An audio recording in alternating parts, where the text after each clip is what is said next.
नमस्कार दोस्तों, दिन प्रतिदिन आवारा कुत्तों का आतंक बढ़ते जा रहा है। 19 फरवरी 2023 रविवार के दिन हैदराबाद में एक दुर्घटना घटी, जिसमें आवारा कुत्तों के एक झुंड ने 4 साल के बच्चे को नोचकर मार डाला। पर यह पहली ऐसी घटना नहीं है। इससे पहले इसी प्रकार के आवारा कुत्तों के झुंड ने कर्नाटक में एक महिला पर हमला कर नोचकर मार डाला। इसी प्रकार यूपी के सहारनपुर में भी एक दुखद घटना घटी थी, जिसमें आवारा कुत्तों ने 6 साल के मासूम को नोचकर मार डाला। इसी प्रकार से इन आवारा कुत्तों ने कितने लोगों को मार डाला, इसका कोई एग्जैक्ट आंकड़ा नहीं है और आने वाले दिनों के लिए आवारा कुत्तों का आतंक बहुत बड़ा संकट का विषय बनते जा रहा है। तो आज के वीडियो में जानते हैं इन आवारा कुत्तों का आतंक दिन प्रतिदिन क्यों बढ़ते जा रहा है।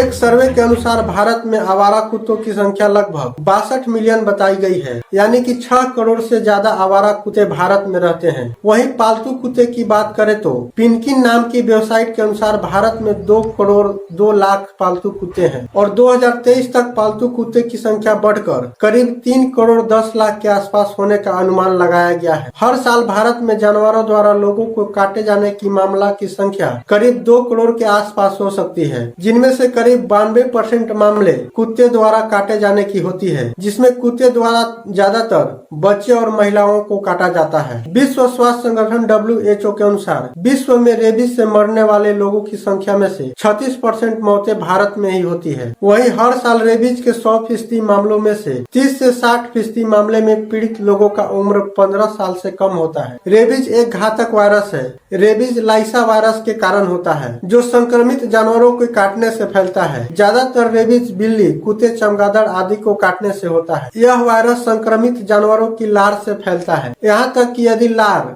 आंख, मुंह, नाक के संपर्क में आती है तो भी रेबीज फैल सकता है। एक बार जब कोई व्यक्ति में रेबीज के लक्षण दिखना शुरू हो जाता है तो यह लगभग हमेशा मौत का कारण ही बनता है। रेबीज का पहला लिखित रिकॉर्ड मेसोपोटामियन कोडेक्स ऑफ एंसुना में मिलता है। जिन लोगों को जानवरों द्वारा काट लिया जाता है तो उनके सुरक्षा के लिए रेबीज के टीके दिए जाते हैं। सर्वप्रथम 6 जुलाई 1885 को लुई पास्चर ने रेबीज के टीके का सफल परीक्षण किया था और उस टीके को 9 वर्षीय लड़के जोसेफ मिस्टर को लगाया गया था, जिसे एक पागल कुत्ते के द्वारा काटा गया था। जब व्यक्ति को किसी ऐसे रेबीज वायरस से संक्रमित जानवरों द्वारा काट लिया जाता है, तब काटने के क्रम में रेबीज का वायरस मनुष्य के शरीर में प्रवेश कर जाता है तो व्यक्ति के शरीर में कई दिनों से लेकर हफ्तों तक रहता है। इस दौरान शरीर में कोई लक्षण नहीं दिखाई देता है। यही अवधि उपयुक्त होता है रेबीज का टीका लेने के लिए। इसी अवधि में डॉक्टर द्वारा रेबीज का टीका दिया जाता है ताकि रोगी को रेबीज होने से बचाया जा सके।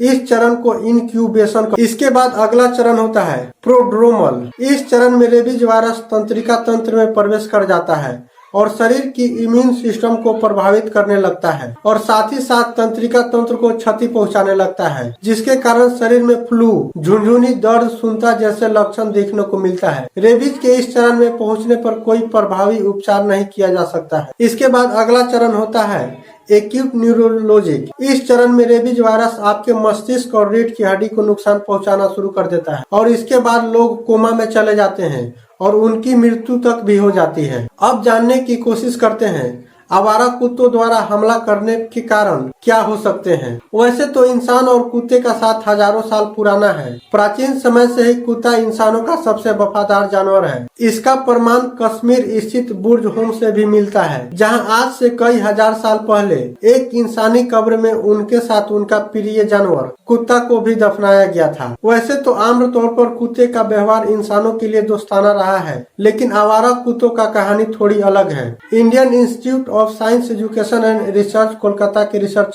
अनिंदिता भाद्रा द्वारा आवारा तथा पालतू कुत्ता दोनों पर रिसर्च किया गया था, जिसमें कई बातें सामने निकल कर आई थी। कुत्तों का स्वभाव स्थान, समय और परिस्थिति के हिसाब से बदल जाता है। आवारा कुत्ते की तुलना में पालतू कुत्ते की परवरिश अलग तरह से होती है, जिसका असर उनके स्वभाव पर भी दिखाई देता है। सड़क के कुत्तों का सामना हर दिन कोई इंसान और जानवर से होता है। आमतौर पर कुत्ते अपने इलाके में रहते हैं, अपने आसपास रहने वाले इंसान से पहचान बना लेते हैं। जिन कुत्तों को आप खाना देते हैं वह आपको देखकर पूंछ हिलाने लगते हैं। वहीं जिन कुत्तों को प्रॉपर खाना नहीं मिलता है उन्हें खाने के लिए एक जगह से दूसरी जगह जाना पड़ता है और खाने की इस होड़ में उनका स्वभाव पर भी असर पड़ता है। ट्रैफिक का शोर, सड़कों पर आम लोगों की कचरा फेंकने की आदत, तेज चकाचौंध वाली रोशनी जैसे कारण भी उनके स्वभाव पर असर डालते हैं। जिन इलाके में कुत्ते ज्यादा होते हैं और खाना कम मिलता है तो वे ज्यादा आक्रामक हो जाते हैं। Kerala veterinary and animal science university के डॉक्टर शिबू साइमन के मुताबिक कुत्तों के हमले की हर घटना के अपने अलग कारण हो सकते हैं, लेकिन जब एक कुत्ता कच्चा मीट खाता है तो उनका स्वाद इनकी जुबान को लग जाती है और उन्हें निरंकुश व्यवहार का आनंद उठाने का मौका मिलता है। दूसरी तरफ कुत्ते को पीछा करने की आदत होती है